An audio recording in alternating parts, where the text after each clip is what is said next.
Brought to you by TechnoSpark 20 series smartphones. I'm superhuman. Lok Sabha के छठे चरण में आज महाराजगंज लोकसभा क्षेत्र के लिए आज चुनाव संपन्न हुआ। चुनाव में किस तरह से मतदाताओं ने मतदान किया और दिन भर क्या मतदाताओं की गतिविधि रही, किस मुद्दे पर उन्होंने वोट किया, इसको लेकर के हम सारण जिले के वरिष्ठ पत्रकारों से हम बात करते हैं। हमारे साथ राकेश जी हैं। राकेश, ये बताइए कि आज जो महाराजगंज लोकसभा क्षेत्र का चुनाव हुआ, आपने भी आज जगह जगह जा कर के लोगों से बातचीत की, मतदाताओं से उनका मूड जाना। आपने दिन भर में जो बूथों पे आपने भ्रमण किया, उसमें क्या आपने पाया, क्या देखा, मतदाता किस मुद्दे पे बात कर रहे हैं? देखिए, सबसे पहले महाराजगंज में जो मुद्दा है, तो पूरे देश में जो मुद्दा है वो मुद्दा हर मतदान केंद्र पे हावी दिखा। लोग विकास की बात कर रहे थे, स्थानीय मुद्दों की बात कर रहे थे, कोई सड़क का कंप्लेन कर रहा था, लेकिन सबके दिमाग में, सबके बावजूद राष्ट्रीय सुरक्षा की जो बात है, राष्ट्रीय स्तर पे जिस तरह से विकास की बात है, तो लोगों ने एक स्वर से ये कहा कि राष्ट्र का चुनाव है तो एक मजबूत राष्ट्र के निर्माण के लिए हम लोग वोट दे रहे हैं। जैसे महाराजगंज में जातीय एक तरह से गोलबंदी की ये कोशिश की जा रही थी प्रत्याशियों के द्वारा, लेकिन एनडीए के लिए यह सीट सुरक्षित ज़्यादा इसलिए माना जा रहा है कि यहाँ के जो प्रत्याशी आकाश जी हैं, तो कांग्रेस का यहाँ कोई पहले से कुछ 11 साल के बाद कांग्रेस महाराजगंज में टिकट दी थी। कांग्रेस का कोई कार्यकर्ता बचा नहीं था, जो बचे थे अब जाति के नाम पे कुछ लोगों को एकत्रित किया गया और ये चाहा गया कि एक जातीय गोलबंदी बना। हम आपको पिछला चुनाव याद दिला दें तो पिछला चुनाव में ये जो जनार्दन सिंह सिकरीवाल अभी एनडीए के यहाँ के प्रत्याशी हैं, पिछले चुनाव में ये रणधीर सिंह से चुनाव लड़े थे। अब रणधीर सिंह का प्रोफाइल जानिए कि वो प्रभुनाथ सिंह के बेटे हैं, छपरा से विधायक रह चुके हैं। उसके पूर्व में सिकरीवाल जो है प्रभुनाथ सिंह को हरा चुके हैं। वो वक्त था 1914 का, 2014 में हम बहुत करीब से, चूँकि चुनाव हम भी उस समय कवर कर रहे थे। प्रभुनाथ सिंह हर समय ये दावा कर रहे थे कि 4 लाख वोटों से हम चुनाव जीत रहे हैं, हम 4 लाख वोटों से जीत रहे हैं। कई जगह पे प्रभुनाथ सिंह ने ये अभी कहा कि आप वोट नहीं दीजिएगा तो मत दीजिए, हमको कोई फ़र्क नहीं पड़ता है। प्रभुनाथ सिंह इतने ओवर कॉन्फिडेंस में थे कि वो चुनाव सिकरीवाल जी जैसे नए लोगों से चुनाव हार गए। तो जो आपने बात करी कॉन्फिडेंस की, ओवर कॉन्फिडेंस की, यही कॉन्फिडेंस आज आकाश से भी मैंने बात की है, वो भी इसी कॉन्फिडेंस से लबरेज दिखाई दिए थे, जबकि वो यहाँ के लिए बिल्कुल नए प्रत्याशी हैं। उनके आकाश के देखिए, आकाश के कॉन्फिडेंस में जो है ना, आकाश के कॉन्फिडेंस में उनके पास ज़मीन नहीं है। आप अब ये समझिए कि जो प्रत्याशी हमारा वोटर नहीं है, हम अपने खुद एक वोट नहीं दे सकते, हमारे परिवार के लोग वोट नहीं दे सकते हैं, हमारे चाचा, वोट क्या होता है? वोट एक समूह होता है, एक समाज होता है।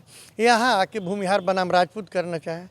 अब सिकरीवाल जी का इतिहास आप देखिए, सीधे हैं, सरल हैं। उनको तो जब प्रभुनाथ सिंह से वो चुनाव लड़े थे तो भूमिहार लोग ही उनको अपना नेता बनाए थे, ठीक है। तो उस वोट में वो सिंधमारी नहीं कर पाए। ये बात ठीक है कि जो नए लड़के हैं, जिन्होंने तेजस्वी को सुना है, रोजगार, महंगाई, जो केवल सुन रहे हैं, वो लोग कुछ आकाश से प्रभावित थे। कुछ अन्य भी कारण हुए होंगे, कुछ जातीय गोलबंदी नए लड़कों में हुई, लेकिन जो भी बुजुर्ग लोग थे, जो भी थोड़े से समझदार थे, उन्होंने राष्ट्रहित को देखा है। इसलिए यहाँ की स्थिति जो ये लग रही है कि ये जो एनडीए के प्रत्याशी सिकरीवाल हैं, इस बार मजबूत स्थिति में। अच्छा, जैसे कहा जाता है कि महाराजगंज जो है चित्तौड़गढ़ है, राजपूतों की अच्छी खासी आबादी है वहाँ पे, और जो जीत हार का जो फैसला होता है काफ़ी ज़्यादा उनके पर निर्भर करता है, और भूमिहार भी अच्छी खासी तादाद में है। तो ये जातीय समीकरण जो है वो किस तरह से? जातीय समीकरण आपको हम समझा देते हैं ना। क्षत्रिय का चित्तौड़गढ़ कहा जाता है, तो 13 से 14 बार यहाँ राजपूत सांसद ही हुए हैं, तो चित्तौड़गढ़ तो यह है। अब नए परिसीमन में गोरिया कोठी और महाराजगंज को मिलाया गया। जो पहले भगवानपुर हाट था और दूसरा एक महाराजगंज था, तो गोरिया कोठी और महाराजगंज कर दिया गया। नए परिसीमन में तरैया को जोड़ दिया गया, तो तरैया भी राजपूत बहुल क्षेत्र है, लेकिन गोरिया कोठी जो है भूमिहार बहुल क्षेत्र है। अब यहाँ लोग दावा करते हैं सरकार तो जाति का जनगणना कर ली है, लेकिन मतदाताओं का जनगणना तो नहीं हुआ है। और इस आधार पर भी अगर देखा जाए तो यहाँ पोलिंग कैपेसिटी देखिए, 19 लाख कुल मतदाता हैं, 19,34,35,000 पोलिंग कैपेसिटी है। मान लीजिए कि 50%, चूँकि जो भी स्वर्ण जाति के लोग हैं या राजपूत हों, भूमिहार हों, अधिकांश उनके परिवार के लोग बाहर रहते हैं, उनका रोजी रोटी नौकरी से है या व्यवसाय से है, तो वो यहाँ नहीं है, वो आते नहीं हैं, वो रहते नहीं हैं। तो पोलिंग का परसेंटेज कम होता है। पोलिंग कैपेसिटी की बात आपको बता देते हैं। पीके शाही, महाचंद्र सिंह यहाँ से लगातार चुनाव लड़ चुके हैं भूमिहार बेस वोट पे। कांग्रेस से भी चुनाव लड़े हैं। पीके शाही ने जदयू की सरकार में जदयू से चुनाव लड़े थे। पूरी सरकार जो है लगी हुई थी, उसके बाद भी उनकी हार हुई थी उपचुनाव में। उसके बाद भी वो हारे थे। तो जातीय गोलबंदी के सहारे इस किला को फतह करना ये काफ़ी मुश्किल है। और यहाँ इस बार जिस गोलबंदी का प्रयास किया गया वो गोलबंदी तो हुआ ही नहीं है।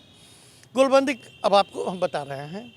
अब इंजीनियर सच्चिदानंद राय निर्दलीय थे, भाजपा के पक्ष में आ गए। भाजपा के पक्ष में कई जगह मंच शेयर के, कई भूमिहार के गांव में जाके युवाओं को, बुजुर्गों को समझाया। उनका एक अपना प्रभाव है।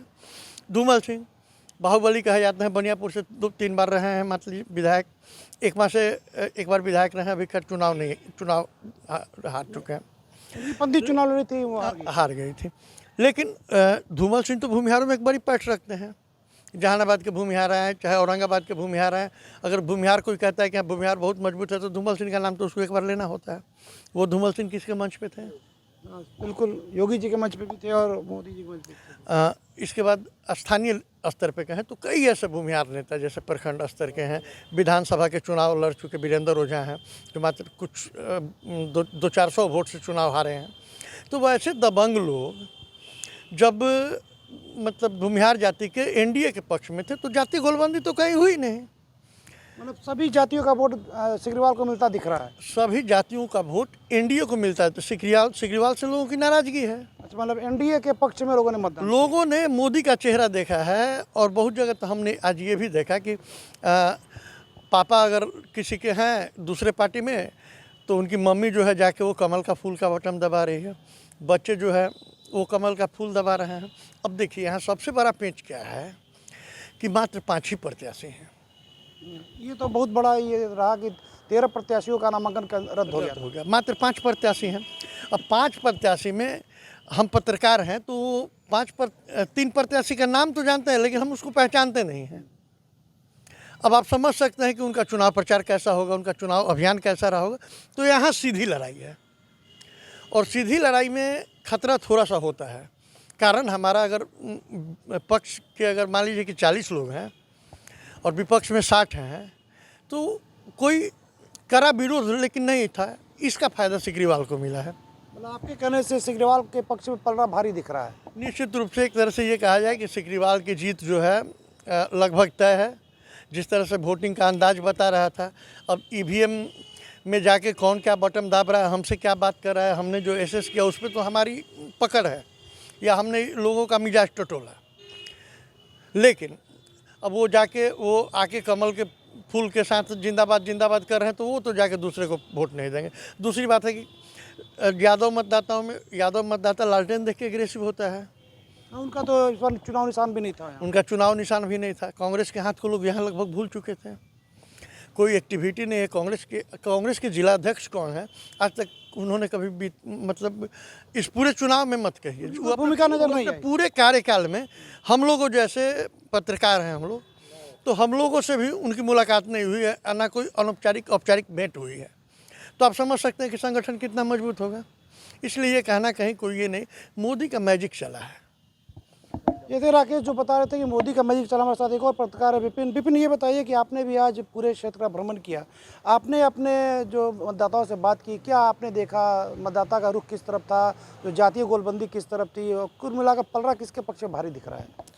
जातीय गोलबंदी का असर कुछ दिखा नहीं खास। जिस तरह से प्रयास किया गया महाराजगंज में जातीय गोलबंदी के लिए या फिर अन्य जगहों से फिर नए जैसे कांग्रेस यहाँ पे और भाजपा की सीधी लड़ाई थी, तो कांग्रेस को स्थापित करने के लिए जिस तरह से भरपूर प्रयास किया गया उस तरह से वोटों में या फिर मतदाताओं के कतारबद्ध में जैसा हम लोग बात करते हैं उनसे उनका पक्ष जानने की कोशिश करते हैं तो इस तरह से कुछ दिखा नहीं। हाँ, हालांकि मोदी मैजिक जो है वो लोगों में ज़रूर दिखा और सभी लोग एनडीए के पक्ष में मतदान की जो है वो बात कर रहे थे। बहुत सारे लोग ऐसे थे जिनको देश हित में था कि देश में सुरक्षा है, बॉर्डर पे सुरक्षा है, विदेशों में कुछ होता है तो वो कहीं कोई फंस जाता है तो वो लौट के आ जाता है तुरंत। तो ये सब जो देश से संबंधित सुविधाएं हैं या फिर देश मजबूत है ये चीज़ हो रहा है। जो अन्य काम हैं एनडीए सरकार के उसको लोग देख रहे थे, कहीं अगर प्रत्याशी है उससे नाराज़गी भी है, तो लोग नाराज़गी नहीं देख रहे थे, उनको सीधे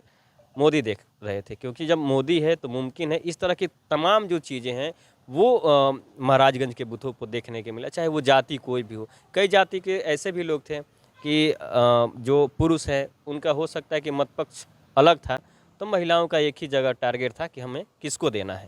हालांकि वो बता नहीं रही थी, लेकिन जैसा उनका लहजा था, बंद जुबानें कुछ बातें कहने की, तो वो सब बातें जैसे, तो कई सारी योजनाएं हैं। कुछ ऐसे भी लोग थे उनको कुछ नहीं मालूम था कि राजनीति क्या है, मुद्दे क्या होते हैं, लेकिन उनको ये मालूम था कि उनके खाते में किसान सम्मान निधि के पैसे आते हैं। बस इसी तरह के जो मुद्दे थे वो दिन भर है। हालांकि जो नए वोटर थे वो भी उत्साहित थे, उनको भी लग रहा था कि देश में कुछ हो रहा है और ये देश का चुनाव है, राज्य का इससे कोई लेना देना नहीं है। ये जो आकाश है ये कांग्रेस अध्यक्ष के बेटे, और चुनाव के कुछ ही दिन पहले इनका महाराजगंज में पदार्पण हुआ और वो बार बार कहते थे कि हम लोग कांग्रेस का जो घोषणा पत्र 1 लाख रुपए सालाना, ये बिजली फ्री, तमाम मुद्दे थे, ये कितना असर किया मतदाताओं पे? कोई असर दिखा कि नहीं दिखा? नहीं, इसका देखिए कोई असर नहीं दिख रहा है कि कोई एक अचानक से आए और कहे कि हम आपको ये देंगे वो देंगे तो लोग प्रभावित हो जाएंगे, ऐसा कुछ नहीं था। लेकिन अगर महाराजगंज में जिस तरह से कांग्रेस को टिकट मिला और जिस तरह से वहाँ पे समीकरण बन रहे थे, तो निश्चित ही यहाँ से कांग्रेस की लीड तय थी। क्योंकि एक तरफ जो क्षत्रिय समाज के लोग हैं, वहाँ से जनार्दन सिंह सिग्रीवाल हो गए, और जहाँ पे कांग्रेस का गढ़ है, इंडिया गठबंधन है, तो एक तो जातिगत अगर जोड़े तो आकाश का जो संख्या है वो बढ़ रहा था, भूमिहार जाति से जो लोग हैं वो हैं, ब्राह्मण समाज से थे वो थे, और फिर अगर भाजपा विरोधी कहें तो जो अन्य जो लोग आते हैं, और फिर जो यहाँ के क्षेत्रीय पार्टी के जो लोग हैं, तो टोटल जो समीकरण है वो सिर्फ और सिर्फ कांग्रेस के पक्ष में था, और इसका प्रयास भी किया गया, लेकिन अंततः सफल नहीं हो पाया। नहीं तो जिस तरह से कांग्रेस का यहाँ पे टिकट मिला भूमिहार कास्ट से, तो ये बहुत ही बढ़िया समीकरण बना करके ही दिया गया होगा, चाहे बनाकर ही सेट किया गया होगा, चाहे जिसको मिले, चाहे बाहर के लोग हों चाहे यहाँ के लोग। समीकरण तो अच्छा था, सेटिंग भी अच्छी थी, लेकिन उसको सजाया नहीं गया, उसको वहाँ तक कैच नहीं कर पाया गया, नहीं तो निश्चित ही कांग्रेस की यहाँ पे लीड होती। लेकिन आपने बताया कि कांग्रेस लीड करती भूमिहार समीकरणों को लेकर, लेकिन महाराज का जो इतिहास बताता है वो क्षत्रियों के ही कब्जे में सीट रही है लगातार, तो कैसे आप कह सकते हैं कि वो ये समीकरण उनके प्रति सेट हो जाए? ऐसा नहीं है कि हमेशा क्षत्रियों का वहाँ पे रहा है, भूमिहार के भी जो बहुत सालों पहले रहे, तो बहुत साल पहले ही तो कांग्रेस भी रही है, बहुत साल पहले ही कांग्रेस तो भी मुझे रही। लगता है कि बहुत सालों के बाद चुनाव लड़ने का भी मौका मिला वहाँ पे। बिल्कुल, तकरीबन बात करें तो 4 दशक के बाद ही, 84 के बाद यहाँ पे पहली बार 2024 में मौका मिला है। तो निश्चित ही मतलब जो अब की समीकरण बना था 24 का, लेकिन समीकरण के बावजूद भी जो मोदी मैजिक है, फिर राम मंदिर का मुद्दा भी बहुत सारा मुद्दा रहा, अभी 370 का मुद्दा रहा, तो ये तमाम जो मुद्दे, क्योंकि अभी फिलहाल अभी इसी साल राम मंदिर का निर्माण हुआ है, तो इसको लेकर भी जो तमाम जातियों की बात करें तो उनमें भी जो युवा हैं, वो उसमें जो युवा हैं वो सब के सब जो है एक तरफ राम मंदिर के पक्षधर हैं कहीं ना कहीं। तो आपके हिसाब से पलरा जनार्दन सिंह अग्रवाल के पक्ष में ज़्यादा भारी दिख रहा है? जी, जिस तरह से शुरुआती गोलीबंदी की गई थी, चाहे जो समीकरण बन रहा था, कहीं उसमें 100%